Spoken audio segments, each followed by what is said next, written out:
Hi மக்களே, sorry for the long gap. ஃபேமிலியாக ஒரு லாங் ட்ரிப் போயிட்டோங்க. போனது ஃபுல்லாக ஹில்ஸ் ஏரியாவா, ஸோ டவரே சுத்தமாக கிடைக்கலங்க. என்னால் எபிசோட்ஸ் கூட பார்க்க முடியலங்க. அதான் வீடியோஸ் எதுவும் போட முடியாமல் போச்சு. என் வாய்ஸ் டிஃப்ரெண்ட்டாக இருக்குல்ல, சளி பிடிச்சிருக்குங்க. அதான் இப்படி இருக்குது. சீக்கிரம் சரியாயிடும். நேற்று தாங்க லாஸ்ட் 2 வீக்ஸோட ஃபுல் எபிசோட்ஸ் பார்த்தேன். நிறைய சம்பவம் நடந்திருக்கு. விஜயோட சைல்ட்ஹுட் ஃபோட்டோஸ் வந்திருக்கு. வீக்கா டியூட் டான்ஸு, விஜயோட கவிதைகள், க்யூட்டாக நிறைய சீன்ஸ் ரொம்ப அழகாக இருந்துச்சு. காவேரிக்கு அம்மா எல்லாம் போட்டிருக்கு. இது நிஜமாவே அன்எக்ஸ்பெக்டட் தாங்க. நான் எப்படி பண்ணுவாங்கன்னு நினைக்கவே இல்லை. காவேரிக்கு அம்மா போட்டதுனால விஜய் கேர் பண்ணிக்கிறது என்னமோ பார்க்க நல்லா சந்தோஷமாக தான் இருக்குது.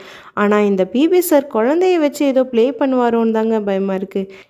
நேற்று எபிசோடில் யூடியூப் வீடியோ பார்த்துட்டு காவேரி குழந்தைய நினச்சி அழுகிற சீன் பார்க்க ரொம்ப கஷ்டமாக இருந்துச்சு. அட்லீஸ்ட் வெண்ணிலா இஷ்யூஸை முடிச்சு விட்டுட்டாச்சும் அம்மை போட்ட மாதிரி காட்டிருக்கலாம்.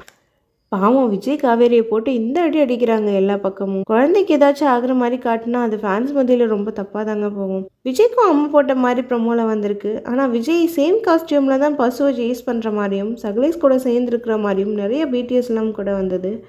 உடம்பு சரியில்லாதப்போ விஜய் எப்படி வெளியே வருவார்? காவேரி எப்படி அவரை விடுவாங்க?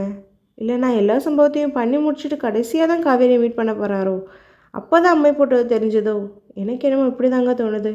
ப்ரமோவை பார்த்த அப்புறம் இது கொஞ்சம் கன்ஃபியூஷனாக தாங்க இருக்குது. எப்படியும் 1 or 2 டேஸில் நம்ம கன்ஃபியூஷன் தேர்ந்துடும். ஸோ தைரியமாக வெயிட் பண்ணுவோம். 2 வீக்ஸாக விஜய் காவேரியை நான் ரொம்ப மிஸ் பண்ணேங்க. இனிமேல் கண்டிப்பாக மிஸ் பண்ண மாட்டேன். உங்களையும் தான். பாய்.